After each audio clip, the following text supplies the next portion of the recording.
ආයිබෝන් සුපුරුදු පරිදි අදත් කාරුණිකව ආරාධනා කරනවා ශාන්ත ව්ලොග් සමග රැඳෙන්නට.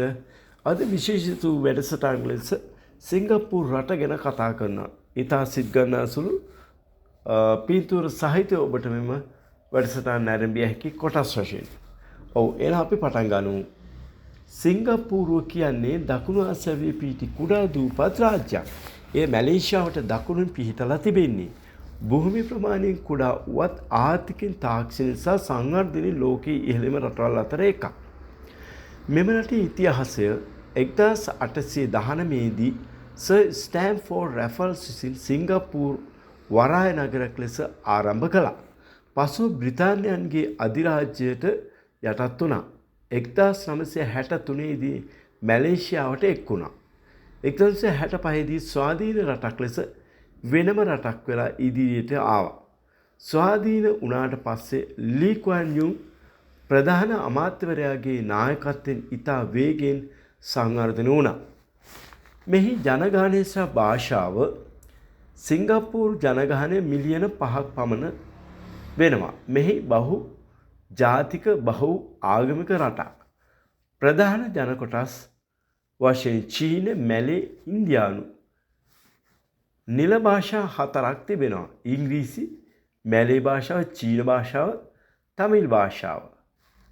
ඉංග්‍රීසි භාෂාව වැඩිම වශයෙන් භාවිතා වෙන්නේ අධ්‍යාපනය සහ කාර්යාලවල කටයුතු වලදී පමණයි. මෙහි ආර්ථිකය සිංගප්පූරු ලෝකයේ ශක්තිමත්ම ආර්ථිකයෙන් එකක්. ප්‍රධාන ආර්ථික ශ්‍රේෂ්ඨ නම් වාණිජ බැංකු සහ මූල්‍ය සේවා, ජාත්‍යන්තර වෙළඳාම, තාක්ෂණය සහ IT, වරාය සහ ගුවන් සේවා. සිංගප්පූරු වරාය ලෝකයේ ව්‍යාපාරික වශයෙන් ඉතා වැදගත් වරායක්. ෂැන්ගි එයාපෝට් ලෝකයේ හොඳම ගුවන් තොටුපළවල් වලින් එකක් ලෙස ප්‍රසිද්ධයි. සිංගප්පූරු රටේ අධ්‍යාපනය. සිංගප්පූරුවේ අධ්‍යාපන පද්ධතිය ලෝකයේ ඉහළම මට්ටමක තිබෙනවා. ශිෂ්‍යයන්ට විද්‍යාව, ගණිතය, තාක්ෂණය වගේ විෂයන්ට විශේෂ අවධානයක් යොමු කර තිබෙනවා. සිංගප්පූරුවේ සිසුන් ලෝක තරගවලත් ඉහළ ප්‍රතිඵල ලබා ගන්නවා. සිංගප්පූරු පරිසර සහ නීති රීති පද්ධතිය. සිංගප්පූරු ක්ලීන් ඇන්ඩ් ග්‍රීන් සිටි කියලා හඳුන්වන්නේ ඒක ඉතා පිරිසිදු රටක් නිසා. එයට හේතුව දැඩි නීති, ජනතාවගේ වගකීම් හැඟීම.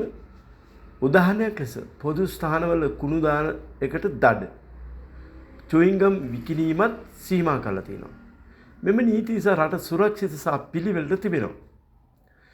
මෙම රටේ සංස්කෘතිය සහ ආගම සිංගප්පූරු සංස්කෘතිය විවිධත්වයන්ගෙන් පිරුණු එකක්.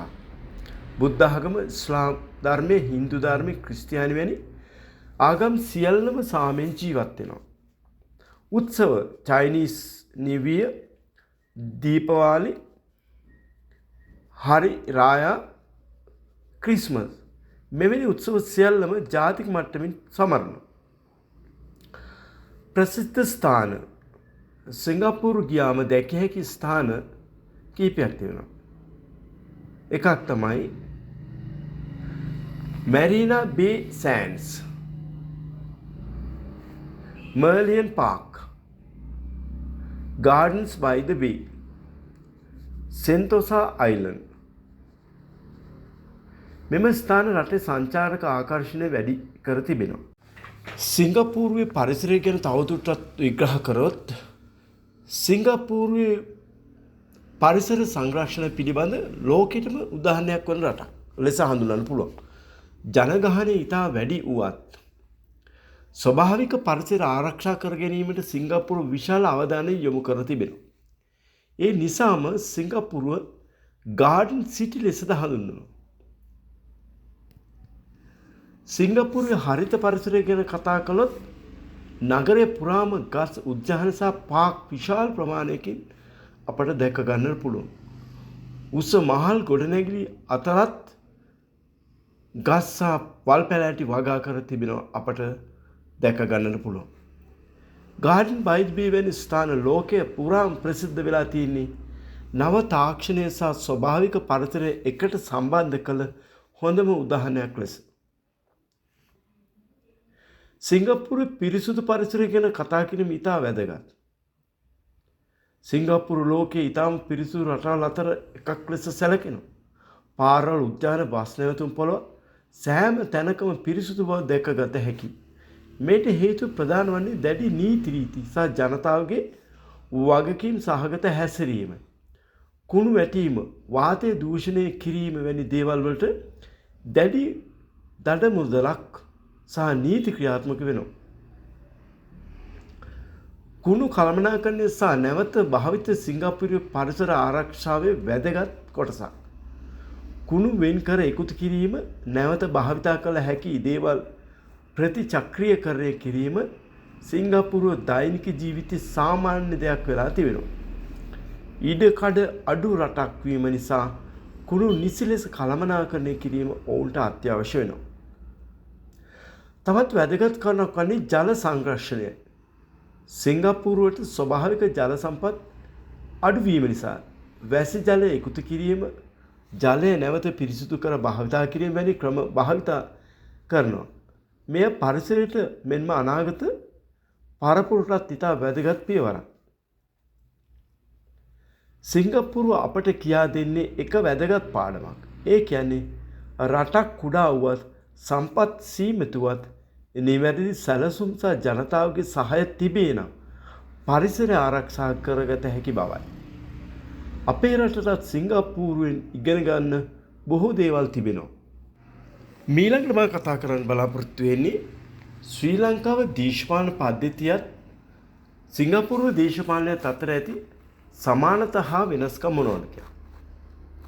පළමුව අපි සිංගප්පූරුව ගැන කතා කරමු.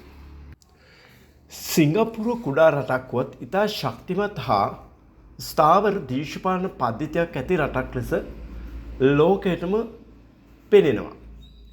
1965 දී ස්වාධීනත්වය ලැබීමෙන් පසු ලී කුවන් යූ මහතාගේ නායකත්වය යටතේ සිංගප්පූරුව දැඩි නීති දූෂණයට ඉතා දැඩි විරෝධය සහ දීර්ඝකාලීන සැලසුම් මත රට සංවර්ධනය කළා. එහි දේශපාලනයේ ප්‍රධාන ලක්ෂණයක් වන්නේ නීතියට ඉහළ ගරුත්වය සහ රාජ්‍ය සේවයේ කාර්යක්ෂමතාවයයි.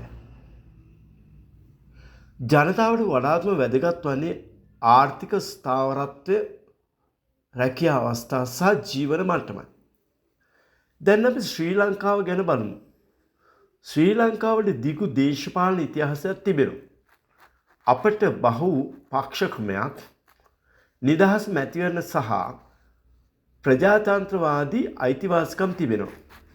නමුත් අපේ දේශපාලනය බොහෝ විට අස්ථාවර බව, පක්ෂවාදය, දූෂණය, චෝදනා සහ කෙටිකාලීන දේශපාලන තීරණ නිසා විවේචනයට ලක් වෙනවා. ඒ නිසා ආර්ථිකය හා ජන ජීවිතය මත බලපෑම් ඇති වෙනවා.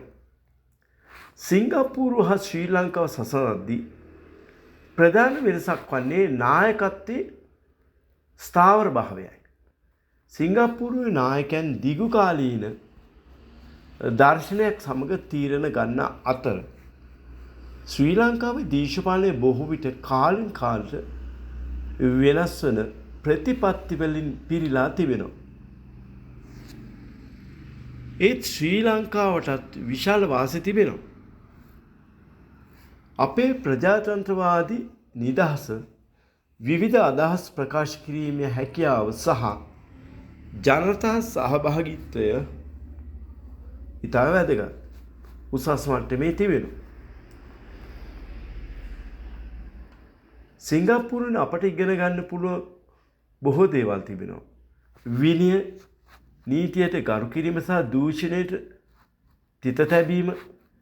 ඒ අතරම අපේ ප්‍රජාතන්ත්‍රවාදී වටිනාකම් රැකගෙන රටේ අනාගතය වෙනුවෙන් වගකීමෙන් යුතු දේශපාලනයක් ගොඩනගා ගැනීම අප සියලු දෙනාගේ වගකීම.